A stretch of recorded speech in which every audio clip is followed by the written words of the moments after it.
like Bruce Buffer just told me it's time.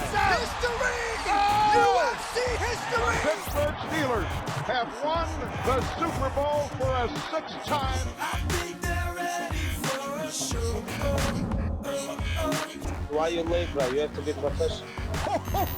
We are now joined by the greatest. DC, you broke my heart. DC always hates on you on this show. So now, Ryan, after you and I punch each other in the face, you go sit back down and play chess? No. To be with one of the greats, talking about a great sport, you can't beat that. What's up, guys? I'm Daniel Cormier. You all know me. And every week you join us, we're happy to be back. But in the time away, my partner, Ryan Clark, accomplished something great that not many people have. You guys take a look.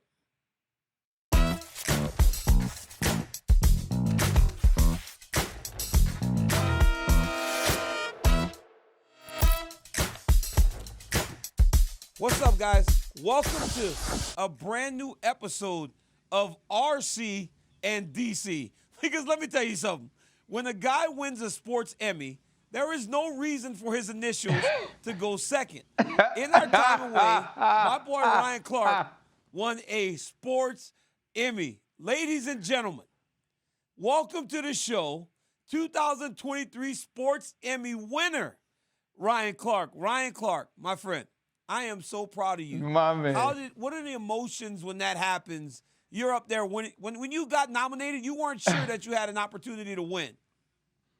How's it feel to be the winner? Yeah, I think it's one, I'm extremely grateful. I think to know how blessed I am to get this opportunity in my second career has really been amazing. But more than anything, bro, you just think about all of the stuff that people have sacrificed, the way people have worked to give me an opportunity to do it, and how much fun I had this year, whether it's doing this show, NFL Live, Get Up, First Take, the pivot and the way that that's been able to elevate me. So it was a really, really cool moment, man, and extremely gratifying. Just the blessings, man, and the grace of God.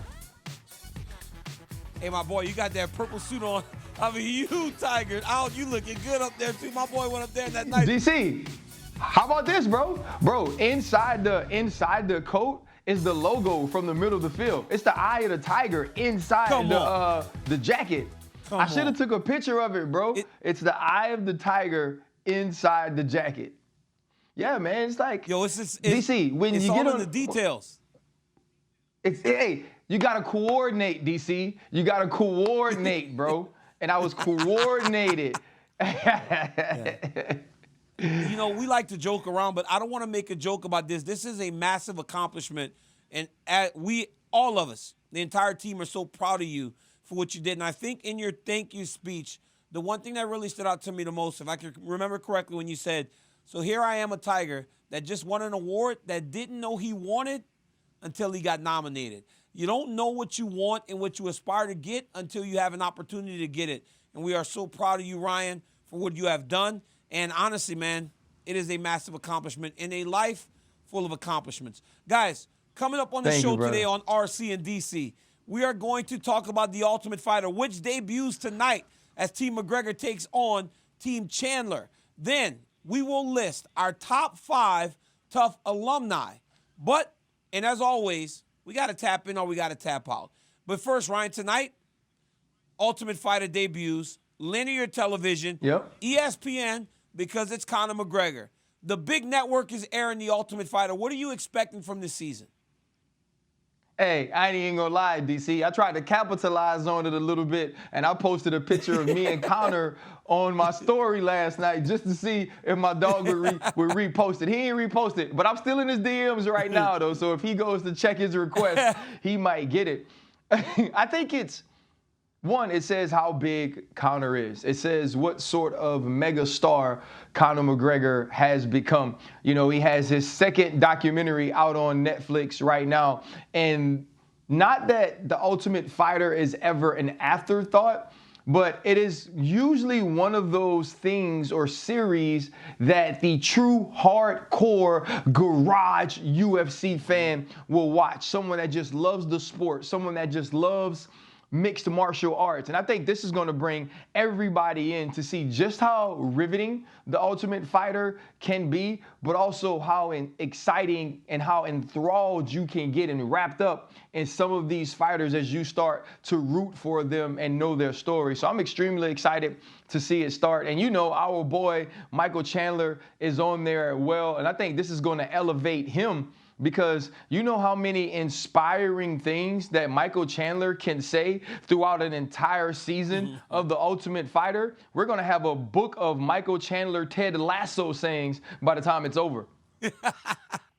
ARC, you said it's the hardcore that watches The Ultimate Fighter. You're talking about yourself, because sometimes you'd be like, yo, did you watch TUF? And I'm like, bro, no, I didn't watch TUF.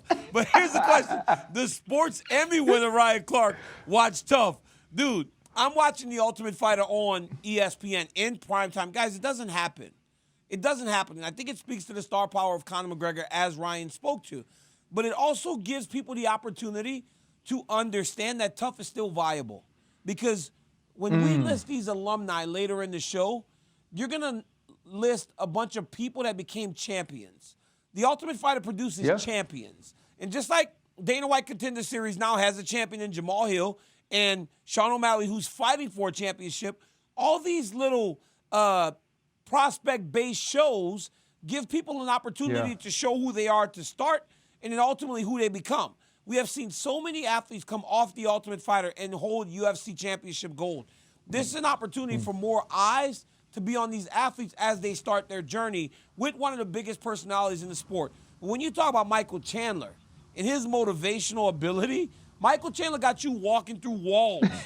After a day, spending a day with Michael Chandler, you trying to walk through a wall. Imagine what he's going to have these kids doing after spending 6 weeks with him. Hey, bro, spending 6 weeks with Michael Chandler, I'm going to come out with an 8-pack, bro. I'm going to be jumping boxes, throwing med balls. You already know how MC gets down.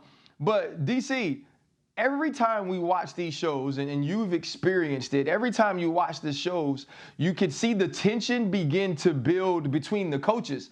And these are alpha males or females normally coaching these teams, people that don't take a lot of crap, people that will not be pushed around. But when you're around someone that long, the trash talk gets a little deep, the trash talk gets a little under your skin, and you want to go to blows right then and there. What is it like to spend this much time with someone you look to be facing inside the octagon eventually later on down the line? It's different, right? But you see that? It was always me jawing, right? That's the thing. I am the agitator. Stipe was a quiet guy, so he made it kind of easy on me because I was constantly trying to agitate him. But Stipe Miocic was easy. Michael Chandler will be in the Stipe Miocic role. Look at how thin I was, Ryan. Do you see how thin I was on The Ultimate Fighter? I thought I was fat. I actually thought I was fat then. I was pretty thin. You know what's crazy? I had just fought at 205 like 3 weeks before I started filming. I looked pretty good at around 235. DC, you know what happens? Life is about perspective. So the DC that is looking at that DC is about we're going to say 55, just because I'm your boy. No, right dude, now. I wish I was 255. Oh, I know. I'm trying to help you out in front of the public. I'm being a good friend. Like, this is what good friends do. Good friends don't tell their other friends real weight, not publicly. But DC, you know, you said you were the agitator. You were the guy that's talking crap. What sort of gamesmanship goes on as these coaches are on The Ultimate Fighter, not only as it pertains to their fighters facing one another in the octagon as they're going through elimination, but as it leads up to the fight of the coaches as well? You know, you want to win everything, RC. Like, that was always my thing. I wanted to win everything. So when Stipe and I are on The Ultimate Fighter, every time we won a fight, I felt like I got one over on him. Every time we talk trash to each other, I got one over on him. The coach's challenge, I was trying to win everything. And by the end of it, I could sense that his perception of me had changed. He didn't like me as much. I had annoyed him to the point that he wanted to just fight me. And anytime you can draw out some sort of emotion from a guy, that's good for you. Because I have fought on the side of the guy that is not emotional, and I have fought as the emotional guy. And I'm telling you right now, you do not want to be emotional when you go into the octagon. When you're emotional, and when a guy like Conor McGregor can make you emotional and you can't compartmentalize it, you do what Jose Aldo did, and you get knocked out in 15 seconds. You make a mistake. Jose Aldo never did that. He never just rushed in. But he was so agitated by McGregor that he rushed in. McGregor got him. Khabib Nurmagomedov, on the other hand, was able to put it in a box until the fight was over, and then he exploded. He was. So it allowed for him to still fight his fight. How does Michael Chandler handle Conor McGregor just constantly digging at him for 6 weeks and still not make it allow for him to do something that is detrimental to him whenever he walks into the octagon? Because we have seen a couple short clips, Ryan, and Conor told him, we're going to fight at 170. And Mike was like, sure, okay, we're going to fight at 185. Right. And to me, I'm looking at it like, right. Mike, why are you just agreeing to everything? Why are you just allowing this man to make the rules? So Mike's going to have to find a way.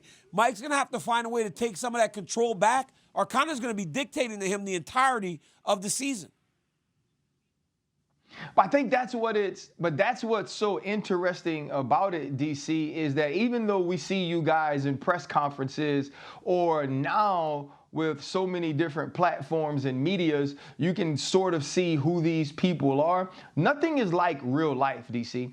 Like, think about it. Even when you had a girlfriend, you ain't really know her until y'all moved in together. The Ultimate Fighter series is like moving in with your opponent. And so you really get to know those people. You really get to know those fighters. And so does the outside world. But the one thing you mentioned early on in the show is the type of fighters and the type of champions that have come from the Ultimate Fighter. Let's check out this list of accolades that we have from guys in the Ultimate Fighters. 35 UFC title contenders, 11 UFC champions, 6 UFC Hall of Famers, and that only includes the contestants. That's not even the former coaches on the list, DC. Like, that is absolutely phenomenal when you think of these guys who were once trying to live UFC dreams in the Ultimate Fighter house that become guys that have straps, and ultimately some become Hall of Famers in the UFC as well.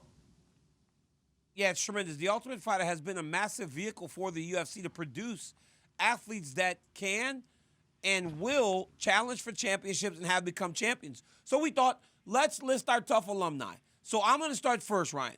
At number 5 for me, it's crazy because it tells you how I feel about the importance of the fighters. Kamaru Usman. He won the Ultimate Fighter Season 21, and he was a former welterweight champion. But look at the dominance that Usman showed over the course of his championship run. So for me to have him at 5 speaks to the significance and the impact that the fighters I have listed above him have had in mixed martial arts. At number 4, I'm going with Rose Namajunas. Rose Namajunas is a 2-time strawweight champion of the world. She is a woman that was a runner-up on the Ultimate Fighter, lost to Carla Esparza, but then was able to come back and win the championship over Joanna Jędrzejczyk, who was the greatest strawweight champion in the world, and then beat Zhang Weili, who none of us thought anyone could beat Zhang Weili. So at number 4, I have Rose Namajunas. At number 3, I have Rashad Evans. Rashad Evans was a guy that was small on the Ultimate Fighter. He won the Ultimate Fighter and became a light heavyweight champion, but he only did the Ultimate Fighter at heavyweight because it was the only way for him to get on the show. He did the Ultimate Fighter at heavyweight, won the Ultimate Fighter at heavyweight, and then became a UFC Hall of Famer. At number 2, I got Michael Bisping. Michael Bisping was an agitator on the Ultimate Fighter. He was a guy that annoyed everyone. He was a guy that was also on the receiving end of some horrible, horrible things over the course of his career. Fighting guys that were on the testosterone, getting his eye messed up. And the moment USADA came into play, Michael Bisping became a world champion. Michael Bisping is now also a UFC Hall of Famer. Michael Bisping is number 2. And number 1 for me, Forrest Griffin. Bro, without Forrest Griffin, we aren't here. Because if him and Stephan Bonner does not have that classic that they had inside of the Hard Rock Arena, we are not here today at the Ultimate Fighter 1 on Spike TV with Chuck and Tito as the coaches. If those guys don't put on that instant classic, the UFC doesn't become what the UFC is today. So for that reason only, I have Forrest Griffin as number 1. He was also a former light heavyweight champion and a Hall of Famer. So when you look at that list, RC, all these straps, all these accolades, great list. All these guys started as just contestants on The Ultimate Fighter inside that house. Well, DC, I'm going to give you the fan, the outside look. At number 5, I go with Bisping. Michael Bisping was a guy to me that was everything the Ultimate Fighter should be. He didn't have the early success of becoming the champion right away. He continued to fight through that adversity, fight through the ups and downs, and became a champion. And we have to think about this. There are very few men that can say they fought against both Anderson Silva and George St. Pierre. And Michael Bisping was able to go toe-to-toe with both of those men who are 2 of the greatest to ever do it. At number 4, I'm going to go with Kamaru Usman. His reign at champion at welterweight, I think, was one of the best we'll ever see in any weight class. I also believe he's a future Hall of Famer, and what he was able to accomplish and still be fighting, still be relevant and a contender is huge. At number 3, I'm saying Nate Diaz, and it's not about, this is kind of a DC list thing. It's not about who Nathan Diaz became as a champion. It's who he is as a star.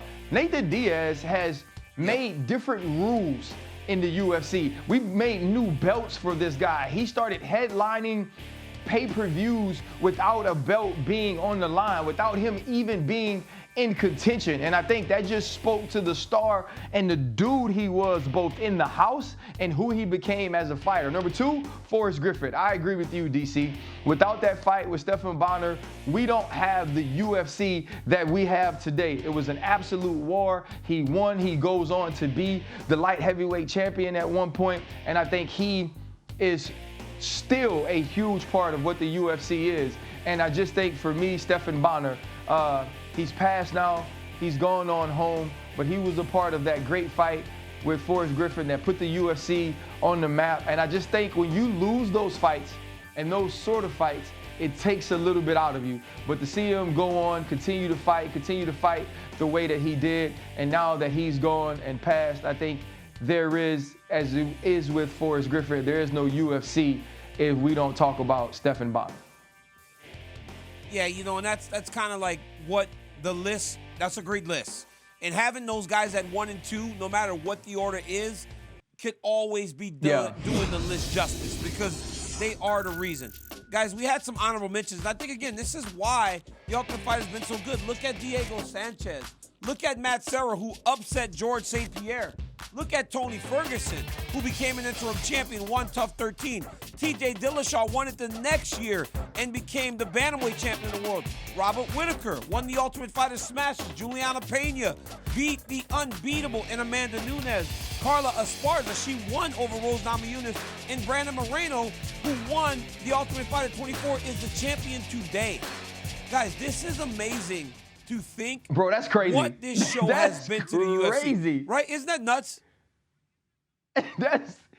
DC, it also tells you about the selection process, I think, is number 1. Yep. And secondly, the way finding and making your way through that house or through that season hardens and prepares you for the UFC. Mm-hmm. It's almost the ultimate training camp for the big show, for the regular season. And if you can get through those with all the adversity, with all the distractions, and be good enough to leave that house as a champion, it gives you an opportunity to compete at an extremely high level in the UFC. You know, RC, and that's the common factor. All champions are finalists. Every one of these people we listed made it to the finals, and they all went on to have supreme careers because there are a lot of contestants that were on the Ultimate Fighter that didn't do as well. But when you can navigate that and you can win it or make it to the finals, it speaks to who you are. So for all the people in the world that talk about the Ultimate Fighter is outdated or the Ultimate Fighter isn't as relevant, just look at the list and look at those honorable mentions of the people that have worn UFC gold. Take note of what you're watching starting tonight because there may be a future champion walking the house or walking the halls of the UFC Apex over the course of the season. But that wasn't it, right? The Ultimate Fighter starts tonight. But as we look to the next quarter of the fight schedule, Dana White had some fight announcements. And those fight announcements has everybody up in the roar. Let's take a listen to the boss. Since Jorge Masvidal retired, the BMF title is back up for grabs. The main event will be 5 rounds between the number 2 and number 3 lightweights in the world. Former champion Dustin Poirier takes on another former champion, Justin Gaethje, for the vacant BMF title between 2 of the baddest dudes in the game. Ladies and gentlemen, this card is awesome. The co-main event will feature 2 of the best knockout artists in the world. Former UFC light heavyweight champion Jan Blachowicz takes on former middleweight champion Alex Pereira in his first fight at light heavyweight. Plus, Tony Ferguson versus Bobby Green, Michael Chiesa versus Kevin Holland, and Paulo Costa is back, and he takes on Contender Series standout Ikram Aliskerov. The prelims are going to be on ABC, and some of the other big fights include Derek Lewis versus Marcos Rogerio de Lima, and Stephen Thompson takes on Michel Pereira. RC. Hands will be thrown. I'm fired up. Bro, Salt Lake City, RC, Salt Lake City. My brother, I know that it's hard for you to make fights in season. But this should seem to be end of July, right as you guys are entering training camp. This might be one that you have to make, my guy, because I remember watching you when Justin Gaethje fought in London. How you were like, I looked back at you a couple times, you were like, yo, this dude's crazy. And then we all know what type of beast Dustin Poirier is. These guys are fighting for the BMF title. Jorge Masvidal retired, so the title's back on the line, as Dana said, and there are no 2 better fighters who personify BMF than Dustin Poirier and Justin Gaethje. How exciting was it for you to see that as the main event, but also see this card as a whole? DC, first off, Gaethje Poirier 2 had to happen. But this is what I don't want people to miss. This is happening because both Justin Gaethje and Dustin Poirier are better fighters now than they were the first time they met. They're smarter, they're craftier, they're more skilled. Both even seem to be tougher individuals. I'm so excited about this fight. When you think about these 2 men, their fights with Michael Chandler were both 2 of the most explosive fights we've seen in the UFC in recent history. They both took damage, but they dealt and gave out more damage in that fight. And now fighting one another again with both men understanding that this is it, DC. This is not, don't let the BMF belt fool you. Yeah, like they want to be the baddest dude in there, but they want to be the champion. And winning this fight puts you right back in that conversation. I think it seats you right at the throne of the king to get the next shot. When you look at this fight, though, DC, how can we expect it to be any different than the first fight was, which when we saw Dustin Poirier dominate Justin Gaethje?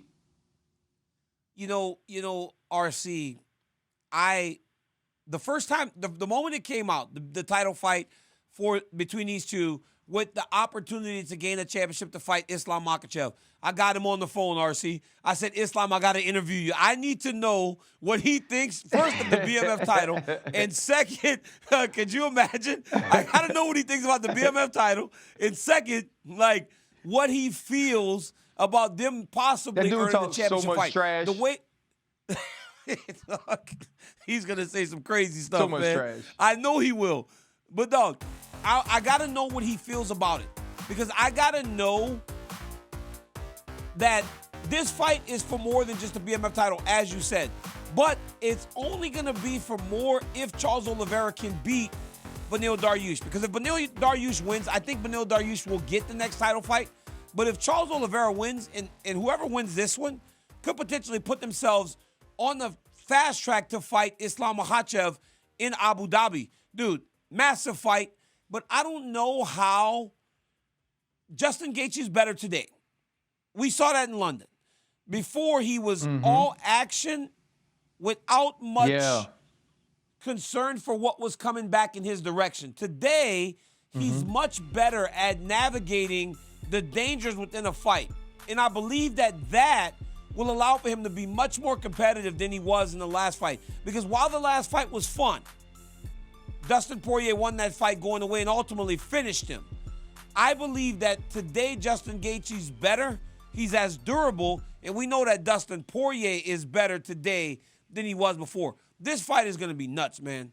And I love the BMF title. I also wonder who's going to hand out the BMF title. Because last time The Rock was in there, he brought the BMF title to the belt, need to to hand the it ring. out. No. Like, We need to Henry let Cejudo, DC Henry hand it out. Cejudo don't have great ideas. Henry Cejudo don't have great ideas much, but he had one. Mike Tyson, bro. Tyson should hand out the BMF title. That would be great if Mike walked in and handed the belt off. Well, I think Mike handing out the BMF belt gives the belt so much more validity when that's the dude that's holding it. When Mike Tyson's holding it, you dang near don't want to take it from him. You know what I mean? I'm gonna be like, hey, Mike, is it okay? Is it okay if you put this belt on me? Mike. Like, does that, like, you know what I'm saying? Like, can I get it? DC, so let's say Dustin Poirier does win the BMF belt. Do you think the BMF belt should be something that's defended regularly, or like once you win it, are you just the baddest man standing and you get to keep it until you retire? Because you didn't really lose to a dude that was better than you. He just may have been more skilled. You know, that's the worry, right? That's the worry about defending. So here's the problem. Like, this is the question for me in the BMF title and defending the BMF title. You want to always get to a championship fight. So if you win the BMF belt, then you lose your next fight. Obviously, it would say that guy is better than you. So it's like, do you just not fight for the belt anymore and just defend the BMF title against other bad dudes? I think you got to navigate that, or it's just kind of a one-time thing, as it was for Masvidal Diaz.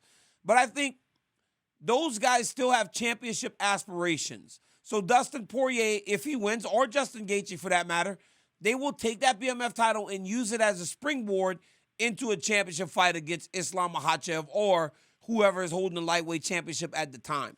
These guys have both had two opportunities to be lightweight champion. Both were interim champions. Both have had opportunities to be the champ and both lost. So these guys have to figure out what they want going down the line. But yeah, I would like to see the BMF title defended. DC, man, it made me think about something. Just like when you're just a bad dude, how it just seems that other bad dudes follow you. Israel Adesanya was going through the airport. He's at check-in, security check, and Alex Pereira is right behind him in the line. And he just always looks the same. Like, he always is looking through you. But not only is he on Israel Adesanya's tail, he's about to be on every light heavyweight's tail as he moves up and he faces former champion Jan Blachowicz. When you look at that fight, DC, how do you feel about Alex moving up? And also, how do you see the matchup with Jan being the first matchup for Alex Pereira, when if you look back to Izzy's fight with him, which Izzy's a much smaller man, it was high consistency of takedowns, especially in the championship rounds, and he sort of just used his size to lay on him.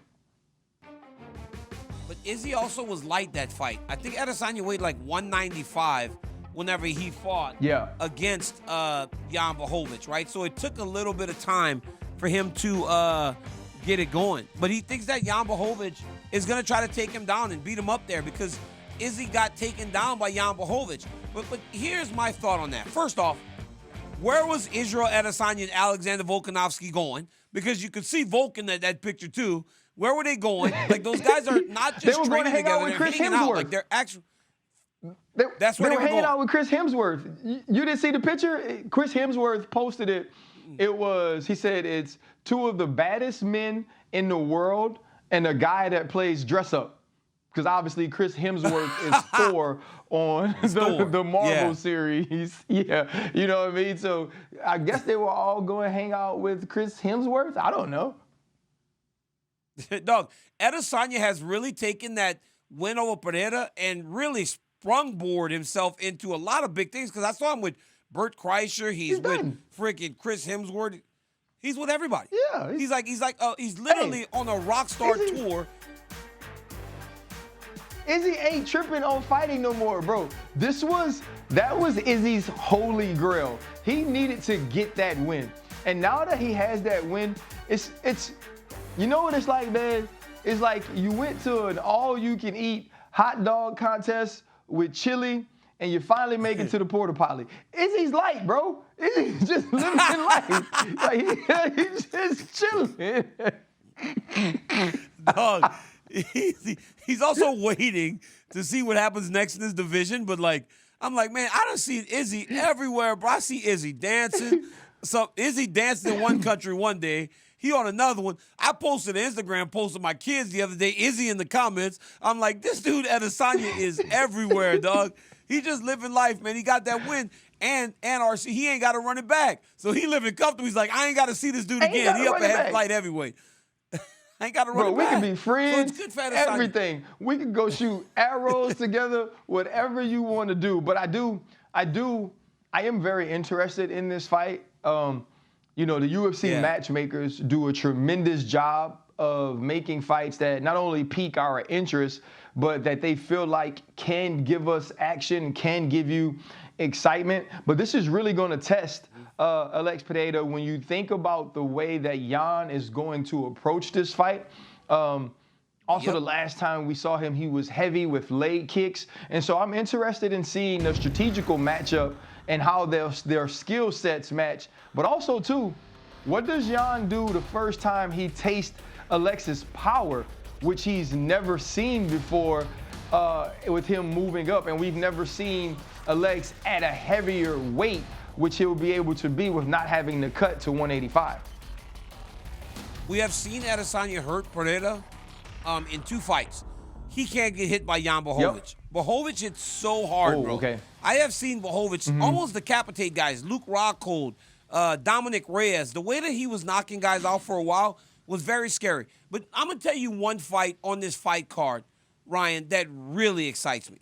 And this one speaks to the expectation of the UFC for this athlete. And it's Costa versus Alaskarov. Alaskarov just made his debut, Ryan. He literally debuted against Phil Hawes in North Carolina, and he demolished Phil Hawes in the first round. I believe he beat him. He's fighting against Paulo Costa now, who has fought for the championship and who is one of the top 5 guys in the world, who also can be a bit odd. Like, he is from the Henry Cejudo school of personality, right? He'll say some crazy stuff, like he drank wine the night before a fight and all kind of crazy stuff while he's making his excuses. But he's a beast, right? But now he's fighting Alaskarov.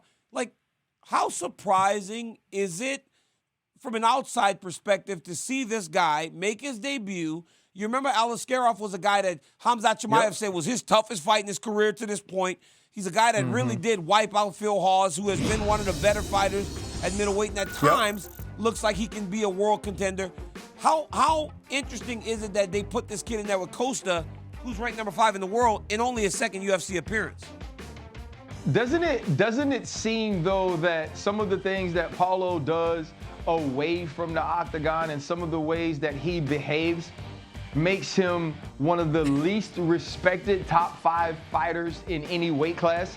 And I think when you look at what we saw in that fight against Hawes, we saw the talent, we saw that he could compete, we saw that he could deliver knockout blows. And so why not put him in there with Paulo Costa? Because you're at least going to have an explosive fight. You're at least going to have 2 guys that come out and slug. And you hope that if Costa does lose, you've now created a new contender and a new fighter to put in the pipeline to face Israel Adesanya when the top 5, top 6 has been kind of just this continual cycle of the same names, and you now add Duplessis to that as well.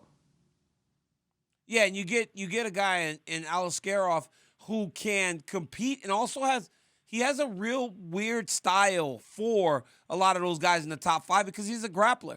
And if you watch like the heavyweights, that one dude, Jailton Almeida, just submitting everybody because nobody can wrestle in those weights. Nobody's so it's doing it anymore. It's a very interesting prospect in that division.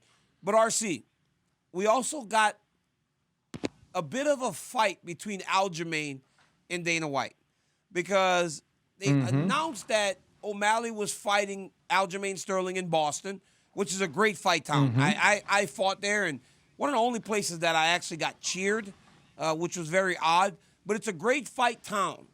But Aljamain said, I don't know if I'm ready to fight yet.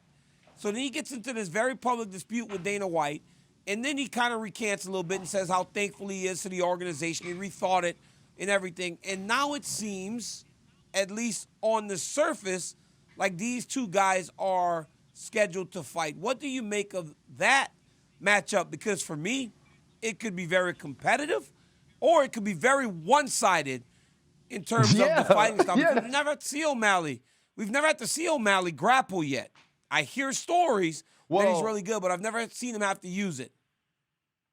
Yeah, well, what we do know is there won't be a basketball championship won in Boston, so at least somebody can get a chip there when Sean O'Malley and Aljamain Sterling square off. I think when you look at this fight, you're excited about it because it's Sean O'Malley getting another test.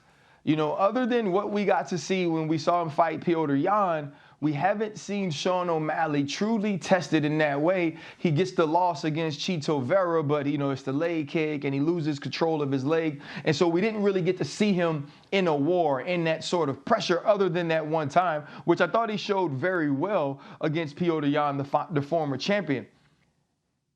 Aljamain Sterling can become a backpack. If he does that, if he continually takes down Sean O'Malley, if he continues to make this a grappling match, Sean O'Malley can't win no matter how great of a grappler they're saying he is in these invisible sessions that we cannot see. We haven't seen him under that sort of pressure, especially not under the brightest lights, which he will be in facing the champion Aljamain Sterling. And I expect to see something like we saw Merab in his last fight, what I think it was 48 or 49 takedown attempts. I think we see the same sort of thing from Aljamain Sterling, that if I'm not taking you down, Sean O'Malley, I'm going to continuously make you defend them until I do get the takedown. And if it's that sort of fight, I see that being a very difficult one for Sean O'Malley, and probably something that the fans don't want to see. But it's about winning and advancing to the next defense, and that's what Aljamain Sterling has to do.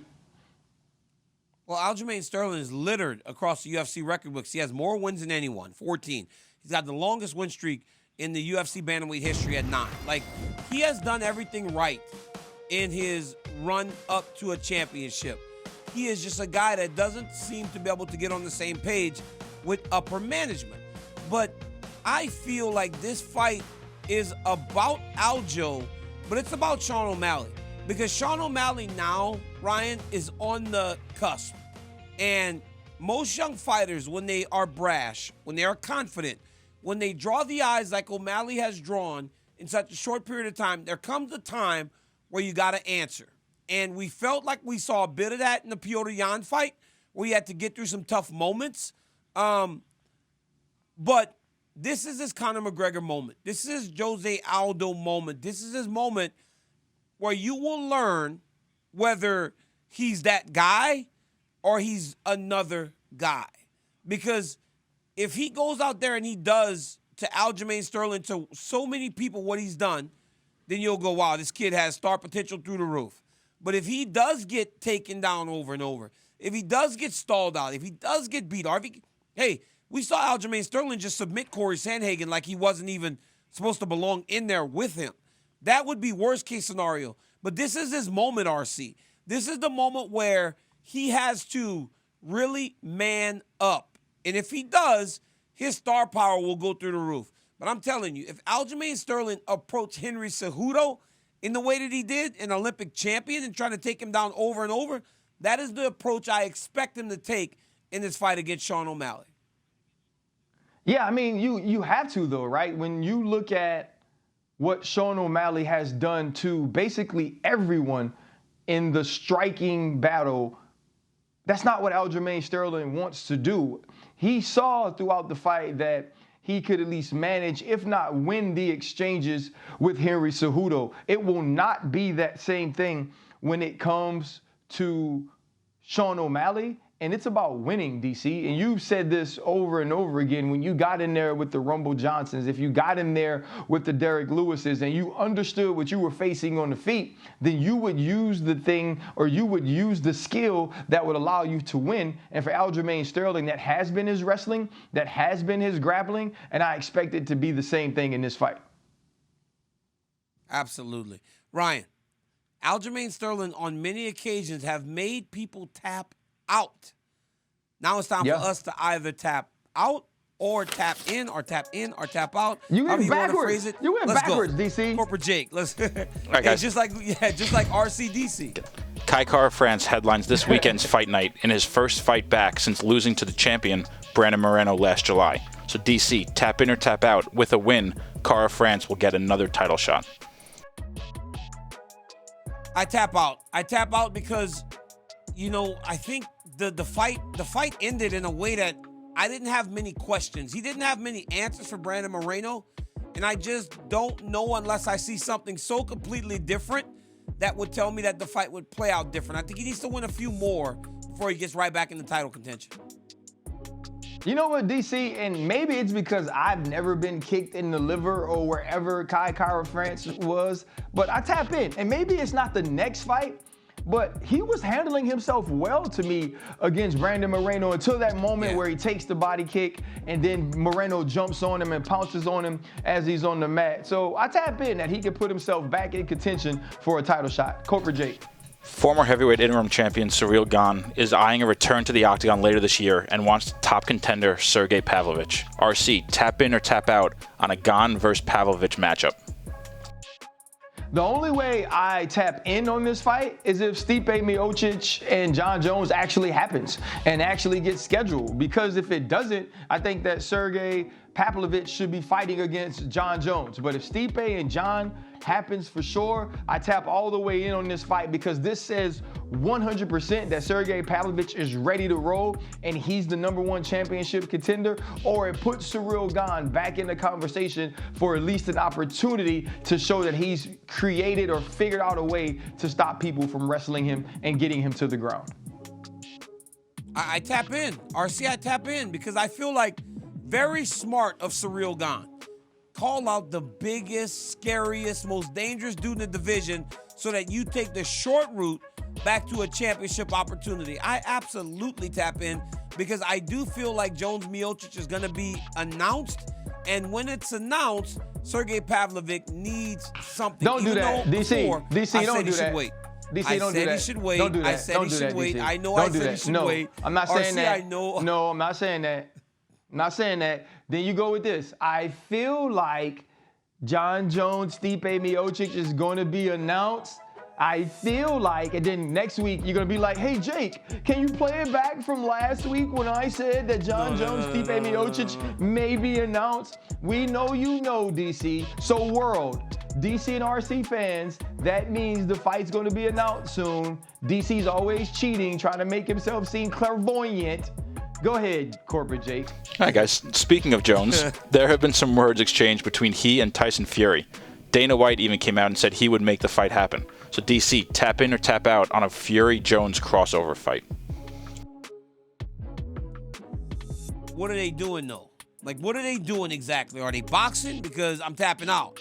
Because Jon Jones can't beat Tyson Fury in a boxing match. It's not even competitive. Hell no. If they're fighting mixed martial arts, Tyson Fury can't go around with Jon Jones. It's not competitive. So what's the rule set? What are these guys competing under to make me tap into it? I think it's a fairy tale, and it'll never happen. So I'm going to tap out because it's not reality. I mean, I might as well, Jake, I might as well just tell the Boston Celtics that I could have helped them last night, because that is about as far-fetched as these two dudes finding a rule set under which they can compete under. Listen, I tap out, but I would tap in if they got into a pillow fight contest. I think that would be excellent. Or maybe if they played chess fighting, I'd at least watch the chess part of it. Yeah, I tap out on this. I think it's all great conversation, but we're not going to see many, if any boxer make the crossover to me to getting inside the octagon, especially not a high-level boxer with a ton to lose. And when you're talking about a fighter at Tyson Fury's level, it's definitely not going to be a guy like John Jones that makes the crossover to boxing him, who isn't just a striker, who isn't necessarily the greatest striker or has the most power. He's more a guy that's understood the mixed martial arts game. All right, guys, speaking of boxing. Yeah, Jones has no boxing. Speaking of boxing, former Steeler Le'Veon Bell and former Bengal Vontaze Burfict have had their battles on the football field. Now, Le'Veon wants to take it to the ring. RC, tap in or tap out on a boxing match between Le'Veon and Vontaze? I tap in because the Steelers are going to win. I tap all the way in on this.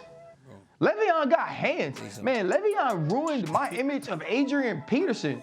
Dude could throw. So, yeah, I tap all the way in on this. The little Steelers on Bengals with the gloves, I love it. RC, let me tell you something. I don't know who Vontaze is, but Vontaze better stay his ass away from Le'Veon Bell. Le'Veon Bell got them things. And look, that dude Vontaze better stay away from Le'Veon Bell. Don't let Le'Veon Bell trick you, man. Le'Veon Bell can actually box. And after I saw what he did to Adrian Peterson, man, leave Le'Veon Bell alone in boxing. All right, guys, last one. Yeah, I agree. Steve-O took his prank-filled career to the octagon and had Michael Bisping choke him out without any defense. DC, tap in or tap out on being choked out without any defense? No. I tap out. You got to defend yourself. Dude, it's the worst thing in the world. When you get choked out, sometimes it makes it worse. But I tell you one thing.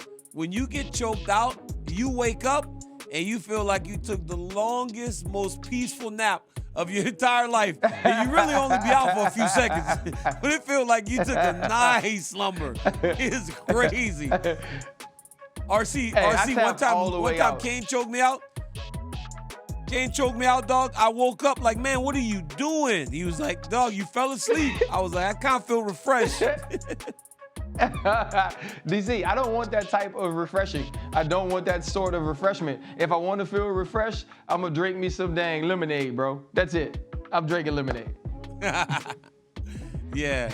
RC, hey, man, another great show. My brother, once again, congratulations on the Sports Emmy. As always, dude, it's fun every single Tuesday. I love doing DC and RC, man, and I'm so happy with all your success, dude. Congratulations. Thank you, DC. Guess what I heard, bro? I heard we're doing a show from Vegas at the Expo the week of International Fight Week. So I'm just putting that out there right now. Y'all be ready for DC and RC coming to Vegas. It might have been private. I might have just told y'all some business I wasn't supposed to, but hell, y'all our friends. I ain't worried about what Corporate Jake and Glenn say anyway. What they gonna do? Fire me? No. Not know that. They definitely ain't firing you now after that Sports Emmy. You can do whatever you want. You want to walk around slapping people. You can now start slapping people. Guys, no, I'm not. Catch DC and RC every Tuesday on YouTube. Everywhere you get your podcasts, and now on ESPN2, midnight Eastern, 9 Pacific. Guys, I'm Daniel Cormier. That's Ryan Clark, and we'll catch you on the next one. Love y'all.